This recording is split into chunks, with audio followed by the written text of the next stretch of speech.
ভাইরা আমার, আমাদের প্রিয় নবী সাল্লাল্লাহু আলাইহি সাল্লামের দাম্পত্য জীবনে কিন্তু টুনটান সমস্যা হয়েছে। আপনারা মনে করতে পারেন নবী সাল্লাল্লাহু আলাইহি সাল্লামের ঘর, ওনার স্ত্রীগণ সাহাবী, তারা উম্মুল মুমিনিন আমাদের মা, এত মর্যাদাবান মানুষ তারা, তাদের আবার ঝামেলা হয়েছে। ভাই দাম্পত্য জীবনে টুকটাক সমস্যা তাদেরও হয়েছে। প্রিয় নবী সাল্লাল্লাহু আলাইহি সাল্লাম নিজে একদিন বাসা ছেড়ে মসজিদে নববীতে এসে মন খারাপ করে বসেছিলেন, তিনি বাসায় যাচ্ছেন না, অভিমান করে। ওমর রাদিয়াল্লাহু তাআলা আনহু বিষয়টা বুঝতে পেরে, তার মেয়ে যেহেতু নবী সাল্লাল্লাহু আলাইহি সাল্লামের স্ত্রী, তিনি সেখানে গিয়ে ভেতরে প্রবেশ করে তার সাথে কথা বলে তথ্য উদ্ঘাটন করে সেটা মিটমাট করার ব্যবস্থা করেছেন।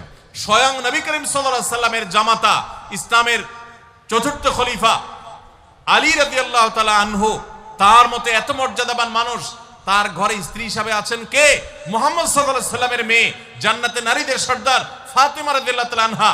এত বড় মানুষ তারা, স্বামী স্ত্রী দুইজন, দুই দিককার নেতৃত্বে একজন